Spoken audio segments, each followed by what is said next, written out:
فذکر فإن الذکریٰ تنفع المؤمنین۔ معزز علماء کرام، محترم بزرگان دین، نوجوانان، عزیز بچوں بچیوں، ملت کی ماؤں اور بہنوں اور دور دراز کی جگہوں سے تشریف لائے ہوئے محترم مہمانان، واعظ و نصیحت ایک نیک آدمی کے لیے نیکیوں میں اضافے کا سبب بنتی ہے، اس کی اچھی زندگی میں اور نیکی اور بھلائی کی زندگی میں اور طاقت ملتی ہے اور نیکیاں وہ کرتا ہے واعظ و نصیحت سن کر کے۔ جبکہ یہی واعظ و نصیحت اگر کوئی اسلام سے، دین سے اور دینی تعلیمات سے دور ہے، دینی چیزوں سے دور ہے، تو وہ تھوڑا قریب آتا ہے، بہرحال اس کا دل پگھلتا ہے۔ اور اللہ رب العالمین نے بھی فرمایا کہ واعظ و نصیحت آپ کرتے رہا کریں، واعظ و نصیحت یہ مومنوں کو بہرحال فائدہ پہنچاتی ہے۔ بہت خوشی کا موقع ہے کہ آج یہ ہماری واعظ و نصیحت کی محفل ہے اور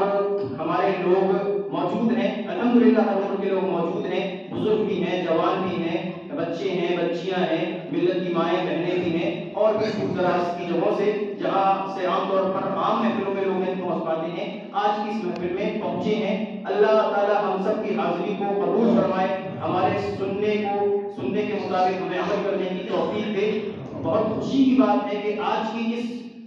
محفل میں اور مجلس میں جو علماء کرام ہمارے درمیان خطاب فرمائیں گے وہ مغربی یو پی کے واحد مرکزی ادارہ المعہد الاسلامی السلفی رچھا بریلی کے معقر اساتذہ کرام ہیں، مولانا عبد الخبیر سلفی حفظہ اللہ تعالی، جن کی شخصیت سے آپ سب اچھی طرح بخوبی ہیں، آپ بدایوں کے ہی ہیں، یہاں بھی رہ چکے ہیں 1-2 سال۔ اور اس کے بعد مولانا محمد فاروق سلفی حفظہ اللہ تعالی، جو ہمارے یہاں رمضان بعد تعاون کے سلسلے میں پہلے تشریف لائے تھے، اور اس مناسبت سے ان کا ایک پروگرام بھی ہوا تھا جمعرات کو، اور اس کے بعد آپ نے جمعے کا خطبہ بھی ارشاد فرمایا تھا۔ بہرحال دونوں چہرے ہمارے دیکھے ہوئے ہیں، دونوں لوگ ہمارے سنے ہوئے ہیں، اور اسی امید اور بھروسے کے ساتھ ہم سب یہاں پر بیٹھے ہیں کہ ان سے کچھ علمی اور قیمتی بیانات سنیں۔ بہرحال میں اب اپنی بات کو مزید نہ بڑھاتے ہوئے اس محفل کا آغاز اس کتاب مجید سے کرنا چاہتا ہوں کہ جس کا پڑھنا بھی ثواب ہے اور سننا بھی ثواب کا کام ہے، یعنی قرآن مجید۔ اس کے لیے میں آواز دے رہا ہوں عزیزم